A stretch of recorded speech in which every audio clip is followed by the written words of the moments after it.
Right, so welcome to this brief lecture on personal identity. In this lecture, I'm going to introduce what the problem of personal identity is, and I'm going to give a brief overview of four main responses to the problem. So to get started, the problem of personal identity is a problem that tries to answer the following kind of question. What is it that makes you or me the same person over a period of time?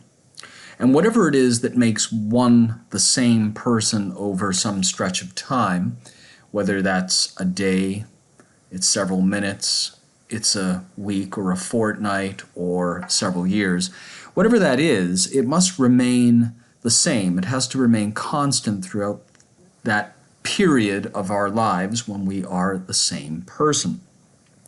If we think about this in terms of time slices over a period of a person's life, we could visualize this on the left-hand side of the screen by looking at a zygote, and then a little while later at a further stage of fetal development. And then we have a little baby, and we have that little baby much older, say aged 4 or 3. And then we have that same child, no longer a child, perhaps a teenager or a young adult. And then we have that same person who is maybe 35 or 40 years of age, followed by another slice, another point in that historical continuum that we would call a person's life. We have the old man. And notice none of these people would have any kind of memories, any kind of conscious states in common with either the fetus or certainly not with the zygote. It's debatable in some cases whether or not a person who's extremely old, who, for example, may be suffering from dementia, whether or not that person would remember their childhood or remember people that they were once married to or remember the career that they once had. And so we're looking for something in virtue of which we could say that all of these slices of time over a course of a life would make this person the same person rather than, say, different people, different sort of objects or beings at different times that just happen to have maybe the same name and the same social security number. Now there are four main answers to this question of what makes us over a stretch of time. These are not the only theories, but they are some of the more popular ones. There's the body theory, the soul theory, the psychological continuity theory, which is sometimes simply just called the memory theory, and then the bundle theory. The body theory says as long as we have the same body, we're the same self.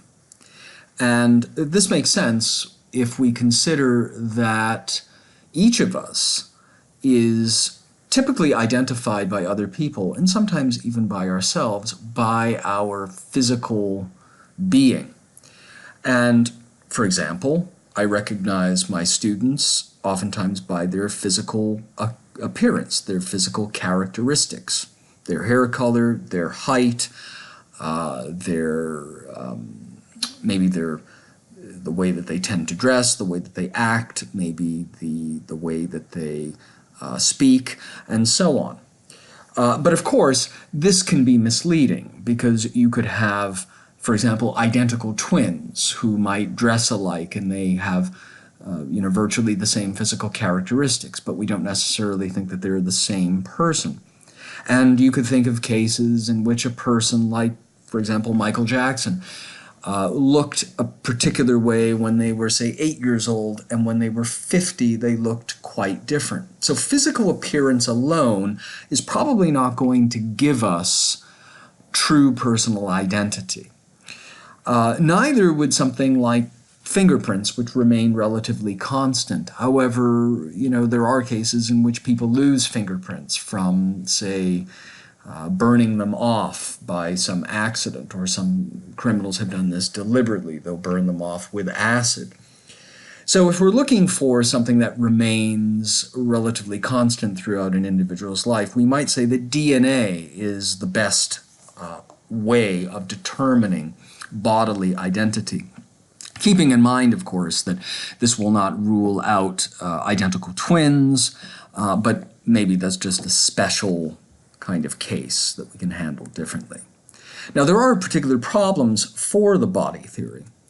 The first problem is, if the body dies, that would mean that I die as well. So if we have any hope of living beyond our post-mortem existence when our body dies, then maybe the body theory will not be that attractive to us. Another problem is that the body may not actually count as a person. So, for example, you could take a person who has suffered a traumatic brain injury. Maybe they're in a persistent vegetative state or in a coma. They're, as far as we can tell, they're non-responsive, they're not conscious, they're really unaware of their surroundings. Now, some people might look at that person's body and say, look, they kind of look the same, I recognize them, they have the same DNA, they have the same name, they have the same social security number, and therefore they're the same person. But a lot of the time, people will say, no, that is just the body. The person might no longer be there. And if you think about that belief, if you take that belief seriously, you might hesitate before you identify yourself with your body. So that's one other problem with the body theory. Now, the soul theory comes along and sort of pulls in the other direction, where the body theory bases everything on a physical entity, namely the body. The soul theory says, okay, it's not the body that defines who we are, but rather it's the soul. And by the soul, we mean some immaterial being, something that's not made of matter. So it's not made of electrons and protons and neutrons, but rather it is some, ghostly entity. It is some seat of our being, in virtue of which we can be conscious and we can be alive. And this is attractive for many people because even though our bodies might change their appearance, maybe our health diminishes over a period of time, maybe we suffer from a persistent vegetative state, which I've abbreviated as PVS, maybe we're in a coma, maybe we die, hopefully, so the argument goes, the soul, and therefore the person, will survive.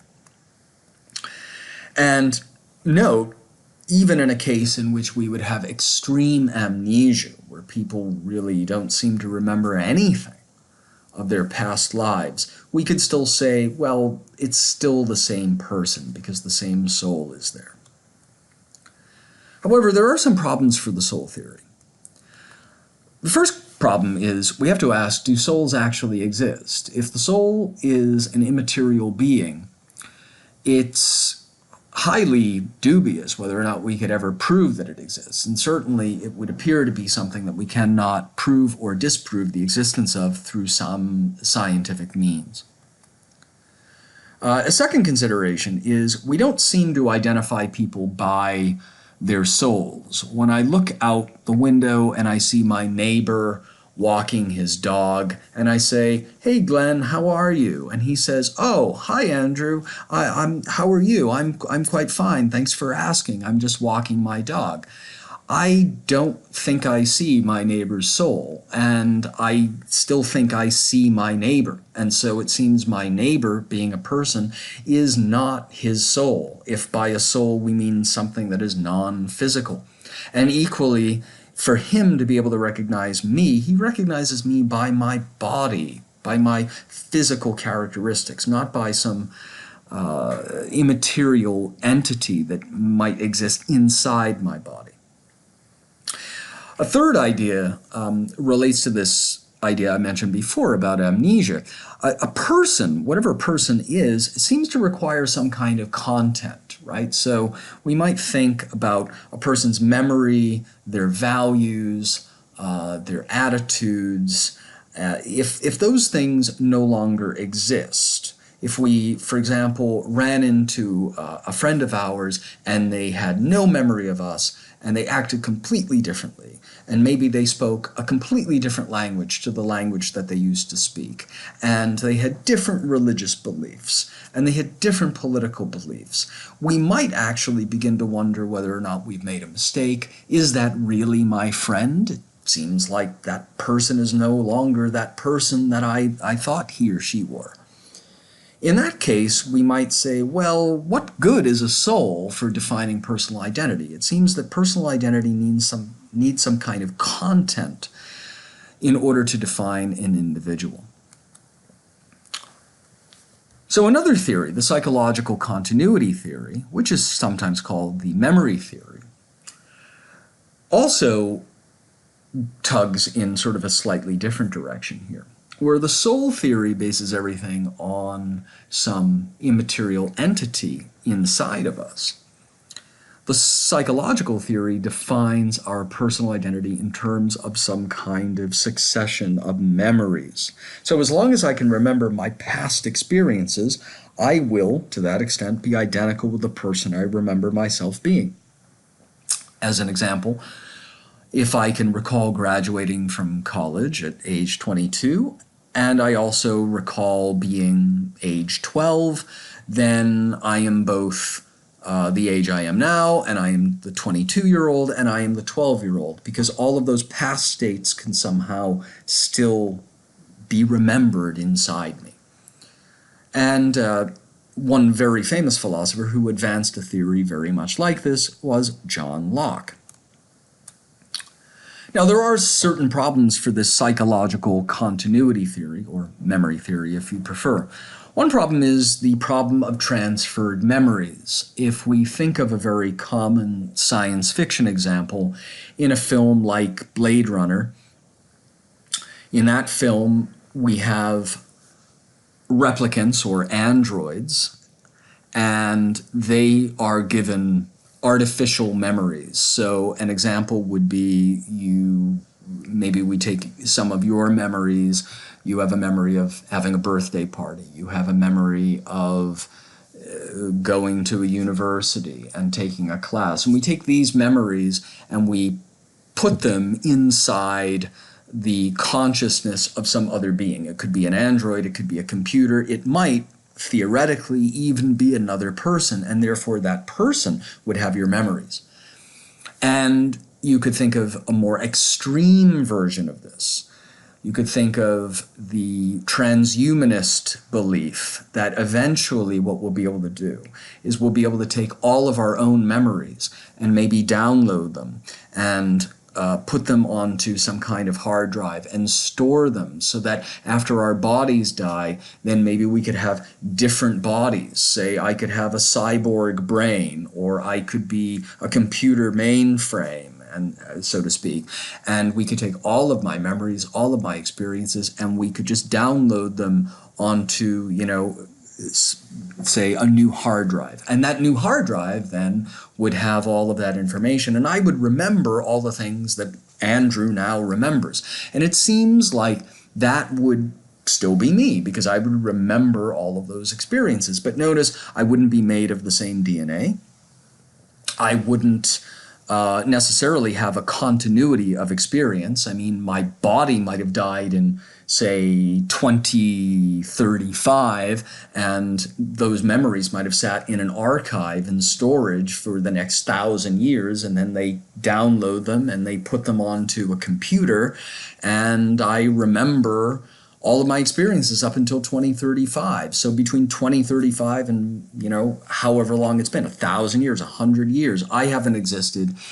So it seems strange to say that's still me, and yet maybe it is. So that's sort of an open question. Could you transfer memories? And if you did, would that be enough for sustaining or guaranteeing your personal identity? A second problem here, which is something that all of us have experienced from time to time, is that we lose our memories. In any event, we don't remember everything. There are vast periods of time in our lives when we're unconscious. We might suffer from certain forms of amnesia or dementia. When we were fetuses, we presumably have no memories of those times. So we have a vast sort of cache of forgotten experiences. And it seems, therefore, that what we should say is that if I am my memories, then to the extent that I lose my memories, I lose myself. So maybe I'm only 75% of the person that I once was, and maybe I'm only 25% of the person I will be 30 years from now. Now, that might be an acceptable approach, but keep in mind, we don't normally talk about personal identity that way. We tend to think people either exist or they don't. Now, a third problem that arises with the problem of personal identity was posed by the Scottish philosopher Thomas Reid. And Reid attacked Locke's memory theory in a number of different ways. Now, one particular way he did it, and I will modify his examples a little bit for clarity, goes something like this. Let's assume that we have a 20-year-old soldier, say he's a private in the army, and he goes off to his first battle, and he captures an enemy flag during this famous battle. And this is a pretty amazing thing for a young private to do, something that he's scarcely likely to forget. Now assume that that soldier remembers being punished for stealing something at school when he was a 12-year-old boy.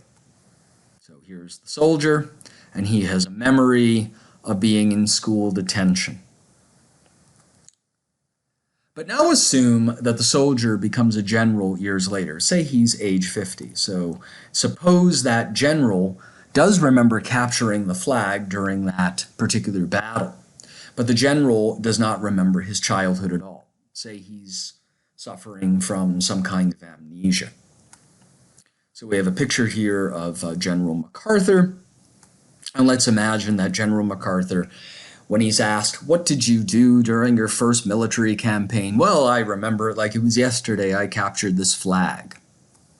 But if people ask him about his childhood, he says, no, I don't really remember that. So he has no recollection of a school detention or being punished whatsoever. Now, the question then is the general the boy? Well, it would seem like the general should be the boy. Follow the logic. The general is the the private is the 12-year-old boy because he remembers being the 12-year-old boy. The general remembers being the private, and therefore it would seem that the general should also remember being the 12-year-old boy. In other words, if the private is the 12-year-old boy and the general is the private, how can the general not be the 12-year-old boy? But there is a problem. The general cannot be the 12-year-old boy because the general has no memories that the 12-year-old had. So the boy is the soldier, and the general is the soldier. So the general should be the boy because the general is the soldier. But the general can't be the boy because he doesn't remember being the boy. So he must not really be the soldier, if being the soldier implies that he should be the boy. And yet, shouldn't he be all of these people? Shouldn't the general actually be the boy because he remembers being the soldier and the soldier is the boy? Now, what Reid is trying to suggest with this kind of example is that personal identity requires more than just memories. If we are the same person, you would think that we would have some continuity of memory. But you can't use continuity of memory to prove that somebody is the same person. And this example shows exactly why, because it leads to a contradiction. The general is the boy, but the general cannot be the boy. Now, a last theory is called the bundle theory. And this was advanced by the Scottish philosopher David Hume And you also find a similar theory in Buddhist philosophy. The Buddhists talk about the theory of no self, or anatta. Now, this theory, in a way, is a bit of a cheat because the other three theories believe that there is a self and they try to define what that self is. The bundle theory says there isn't really a self.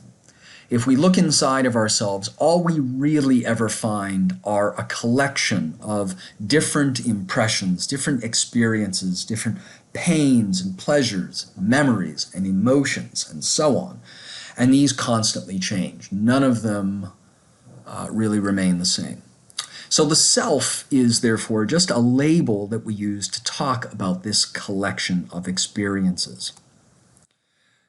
So by analogy, you could say if we have a number of individual sticks, and we took those sticks and we kind of collected them together, those sticks would basically be unchanged. The only difference would be the sticks initially were not collected. They were individual. And then we just sort of took them and we put them together in some bundle.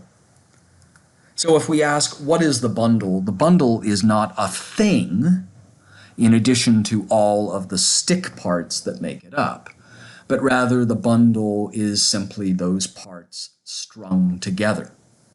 Put another way, if we got rid of one stick, you'd still say, okay, I have a bundle. If I got rid of 10 sticks, maybe I have a bundle, maybe I don't. If I got rid of all the sticks, if I go down to the last stick, I don't have a bundle. I can't say, don't worry, I got rid of every single stick, but the bundle is still there. What Hume and the Buddha would suggest is that if you get rid of all of our individual experiences, all of our emotions, instincts, perceptions, memories, and so on, then there would be no self left over that remains the same, that has all of those experiences. An analogy here might help. We oftentimes refer to rivers like the Nile in Egypt as being the same river over a period of time. But in some sense, that's a falsehood, isn't it? Because the river constantly flows, and there's never the same exact molecules of water that make up the river at any given time.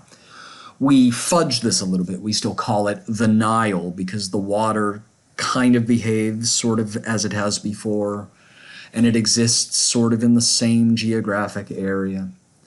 But the river, in some sense, is not the name of a thing. It's really the name of a dynamic process that constantly changes. And so if we use that by analogy, we could say, according to Hume and the Buddha, there's really no center of personal identity, so to speak, but rather there is just a bundle of ever-changing experiences. And that was our last theory.